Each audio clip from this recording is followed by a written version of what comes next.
Работи Панче Тушковски, Катерина Нешкова е таму. Катерина, како тече седницата до овој момент? Да, почна расправата по однос на интерпелацијата на министерот за внатрешни работи Тошковски. Интерпелацијата е поднесена од страна на Левица, меѓутоа поддршка според најавите ќе даде и опозицијската СДСМ. 10 основи се ставени во документот кој што го поднесе партијата на АПС во собранието против министерот Тошковски. 5 од нив се однесуваат на неправилности или пак, како што велат, непрописно и незаконско постапување на самиот министер Тошковски во врска со трагедијата во Кочани. Најголемата забелешка е селективноста, велат тие, односно тоа како всушност се дошло до овој број на осомничени во кои што според нив нема ниту еден актуелен началник или функционер од Министерството за внатрешни работи, па дури немало ни морална оставка од самиот министер, иако има командна одговорност. Останатите 5 причини кои што ги се наведени во оваквата интерпелација се однесуваат на веќе поминати настани во врска со работата на Министерството за внатрешни работи, како што е, например, палењето на македонското знаме и употребата на огнено оружје на денот на албанското знаме, потоа, како што велат, сомнителната кражба на марихуана од фабрика за производство на марихуана и некои други случаи. Она што според Левица е битно е дека фалсификуваната лиценца по која што работела и на која што се повикувал клубот Пулс во Кочани, всушност била издадена во времето на Тошковски и тој требал да превземе активности за откривање на ваквата фалсификувана исправа. Еве на што уште забележуваат од Левица. Нејасно е зошто е изоставена од истрагата главната инспекторка за економски криминал од ОВР Кочани, Кристина Јованова, кој покрај фактот дека објектот само неколку месеци пред катастрофата бил казнет од УЈП поради неиздавање фискални сметки и други нерегуларности, не презела мерки за истрага за објектот. Не слушнавме и дали сме наводителот во полицијата Комната ног Драган Петрушевски е дел од истрагата. Зошто во истрагата не се вклучени овие актуелни функционери кои поименично се директно надлежни да постапат и да реагираат?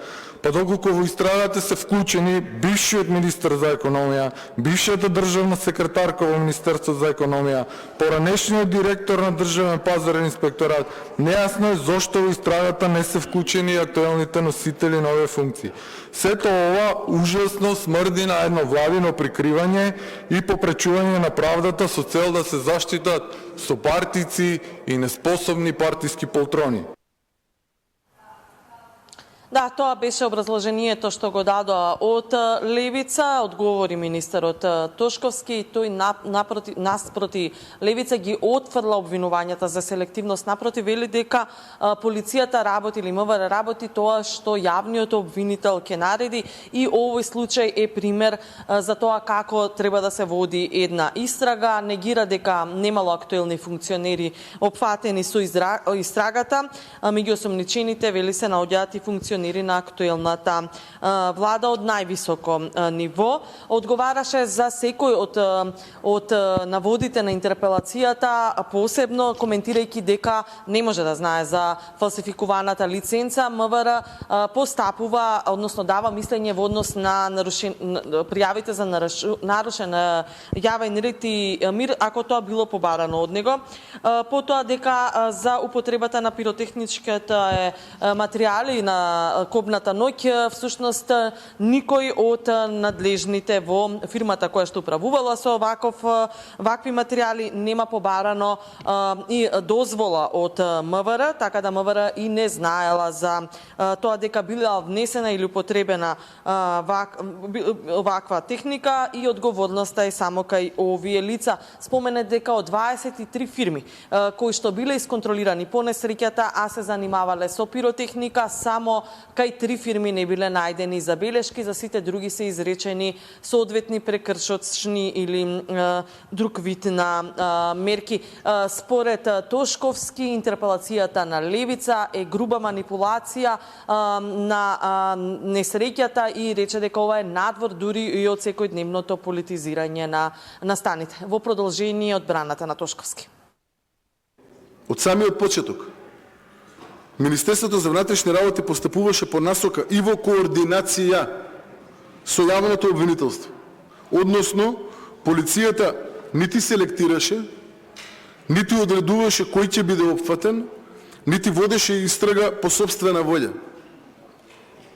Буквално секој едно действие е превземено во согласно со насоките дадени од страна на јавно-обвинителскиот тим кој постапува во овој случај.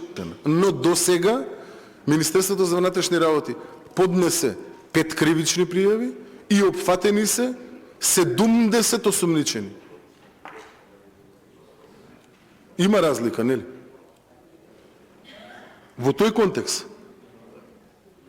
секој обвинување за селективност е или резултат на непознавање на основите на ЗКП или свесен обид за политичка манипулација.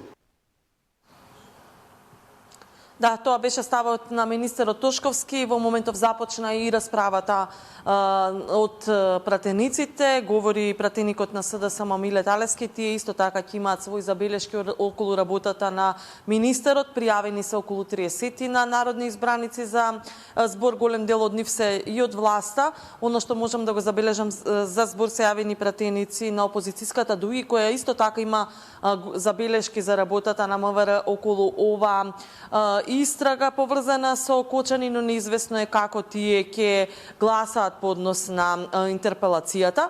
Ова е втора интерпелација на Тошковски за 100 дена. Имено пред 100 дена интерпелација поднесе ДУИ, таа беше неуспешна, а Левица ја поднесе ова втора интерпелација на 91-иот ден, односно првата уставна и деловничка можност да се поднесе нова интерпелација за истиот министер од владата. Се претпоставува дека до попладневните часови или вечерните часови интерпелацијата и ќе заврши, но со оглед на соодносот на силите, јасно е дека нема да биде утврдена политичка одговорност на министерот за внатрешни работи.